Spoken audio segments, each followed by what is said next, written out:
Welcome to Undercomplicating Stuff, where we, two psychologists and coaches with over 40 years of combined experience, share our insights to help undercomplicate important topics. A friendly reminder that this video is meant for conversational and entertainment purposes only. Please see the information below this video for additional resources. So, Dr. Gedeon, do you want to do an introduction? Thanks, Julie. I'm Stacey Gedeon. I'm a health psychologist and the founder of a healthcare consulting and professional coaching business. And how about you, Dr. Radico? I'm a psychologist, a coach, an author, and a speaker. And today, our question focuses on something that's really kind of hard to navigate at times, how to deal with no in a professional setting. So you're working on a project, you're investing time and energy, effort, and you get told no somewhere along that project. And how to navigate rejection. I'm curious what comes first top of mind to you. Well, certainly we've all had that experience, and it is difficult to not immediately be reactive and defensive. Mm, We know I've done all this work. It's a great idea, whatever it might be. mm, And that's often our initial reaction. And we can even then kind of have it go deeper and think it might be a reflection of our self-worth. And now all of a mm, sudden it's not just a project, but it's us that mm, people are saying no to. And I think you and I have both worked with folks where it can really spiral and become all-consuming.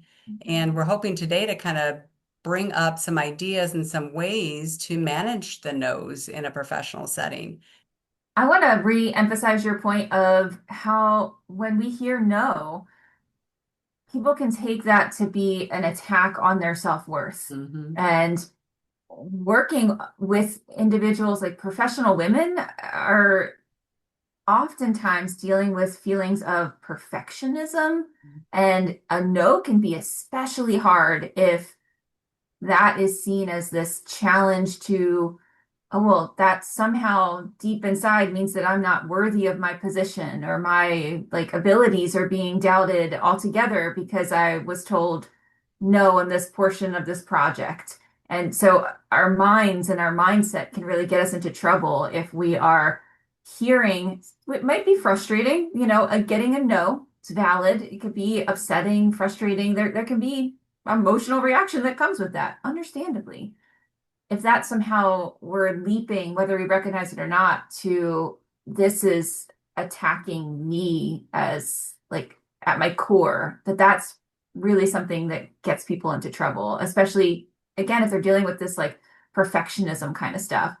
I'm curious, um, because it goes to like this mindset idea, what you would say, Stacey, about how to help people navigate and figure out what the structure of that no sentence is. Because we might hear a no as like a period, like no, period. Like that's how our brain's interpreting it. But maybe it was a no with a comma. Right. So maybe a not now, maybe a with refinement. And those are things that we can absolutely be curious about and explore and hopefully have a relationship with the person who's saying no that we feel comfortable asking, well, what would I need to do or what would need to happen for that to be a yes or even a maybe? And we can persevere and reiterate and iterate and try again as long as it's appropriate, because certainly there are times when we just have to say, okay, this is it. If you're submitting a proposal to somebody and they're a hard and fast no, and it's very clear, that's probably not the time to keep pushing because you Mm, damage that relationship. And always being aware if the opportunity is there for you to do that, or having the wisdom to say, this really does feel like a period at the end of the sentence. And then, of course, our goal is to learn from that. Otherwise, imagine all of these no's in our lives would just be wasted effort and time and energy, sometimes years working on something. And one of the things we always emphasize is being curious mm. and learning from that no or that not now and trying to build or do something a little bit differently. Or maybe it's a sign that you need to go in a completely different direction. Mm. Yeah, yeah. curiosity is key.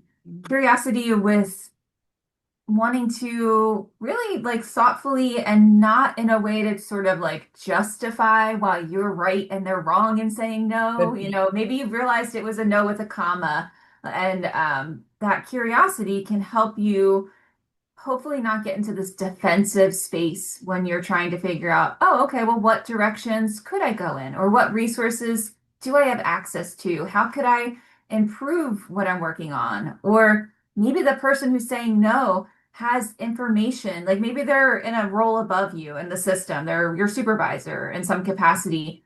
And they're just really trying to not have you spin your wheels in such a way that they're aware, like, people aren't interested in this right now. Like, yes, maybe next year or 2 years from now, like you're doing great work and you're just thinking too far in advance. Or, oh, that's something that they've been there 25 years and they know that was tried before in that same exact way. So if you're going to go about it, maybe go in a different direction. Like you could be curious and actually get good, helpful feedback as long as we don't step into this defensive, I'm feeling attacked. Now I'm going to shut down and just like lead with my anger or my frustration.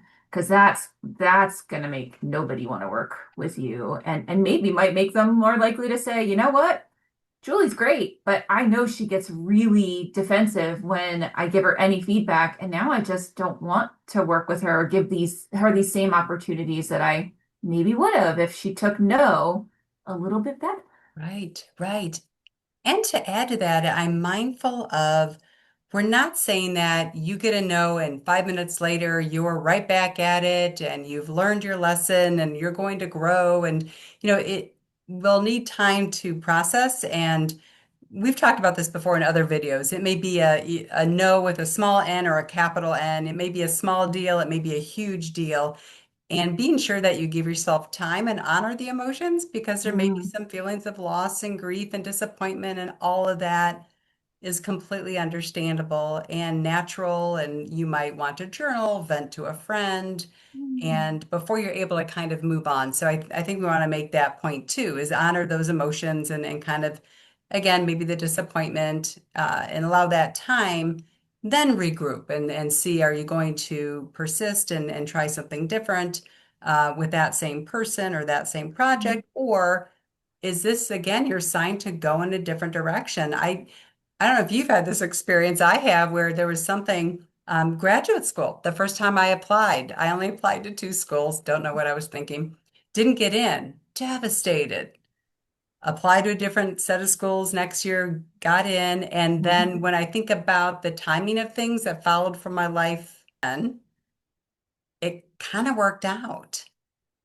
And I know that doesn't apply to everything, but I can think of several instances where what was a no and devastating and this is, darn it, this is, I really wanted this, Mm. actually put me on a different path that worked out. Of course, I never know if it's better or worse because I don't know that other one, but it was still good. Yeah, we don't know what we don't know until we know it. Concepts that people talk about when they talk about, one door closes and another one opens. And a lot of that is it just focuses on your perspective and it focuses on how you think about needing to shift, needing to pivot, needing to regroup. And what I would encourage people to do is to think about this idea that don't get stuck in the sunken cost kind of thing. Like, oh, I wasted so much time, or I invested so much time. I'm going to cling to this, even though I'm hearing a no from somebody. I'm just going to here's a great example. In academic medicine, people are asked to like to get promoted and to do good work and Mhm. research. You're asked to write up your findings so that other people can build on your work. And again, you can get promoted. You will get a lot of rejections from different publishers and journals that you're submitting articles to professionally. If you think about, well, I submit to one journal and I get rejected, and now that was a whole waste of time, and I'm never going to try again. Like, you're going to feel really defeated. If you say you do submit to 20 journals and they all are like, this is not a good fit, and you might say, well, this article isn't working for me. That sunken cost might make you think, oh, I just wasted all this time, or I have to commit to this and cling on to it even harder because I can't let it go because I've invested so much time in it. Mm. Even if you step away from that article and regroup, pivot, shape it into something else, or you just say, okay, this just wasn't it. Let me spend my time and energy somewhere else. You're not losing all of the experience that you had. You now know how to submit to all of those 20 journals. You now know all of that, what you learned in the process of doing that research in that specific area and working with the colleagues that you did and gaining all that wisdom like that when you hear no, sometimes it's saying, okay, well, a different door is opening. And sometimes it's saying, like, this isn't your house. Mm. You're in the wrong home right now. And you just got to find a better fit. But you're figuring out that you're in the wrong house is not wasted effort because you don't want to be like putting furniture in a living room that isn't a comfortable fit for you or isn't where you're meant to be. Absolutely. That almost reminds me of, the belonging versus fitting in sort of thing with, Brene Brown. And you're absolutely right, particularly with job opportunities. And nowadays, I think we hear a lot of people come to us because they're struggling to find jobs or they're getting burned out from where they are.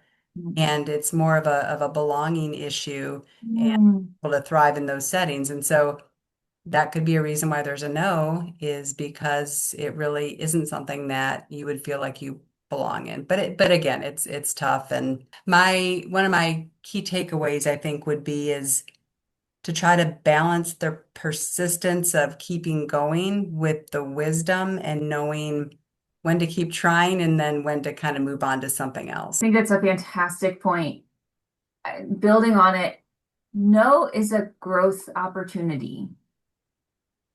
And there are, in whatever way you take it, if you say, okay, I need to cut my losses here and do a big shift into a new direction, that's still a growth opportunity. And there is an importance in giving yourself time and space to process your emotions. It just as you said, Stacey, it's not like, oh, I got rejected after the 20th article that I submitted it to the 20th place. Great. Let me just throw a party and no, you're going to feel your feelings around that, and that's valid.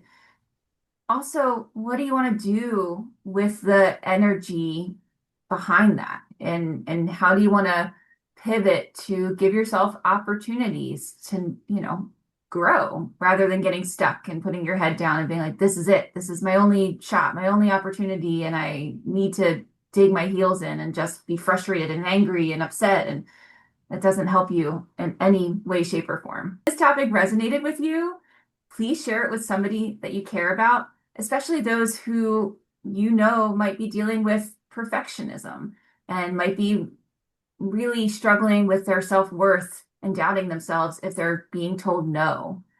Please like, comment, subscribe. Feel free to message us on YouTube or LinkedIn with questions that you have or topics that you'd like for us to discuss in future episodes.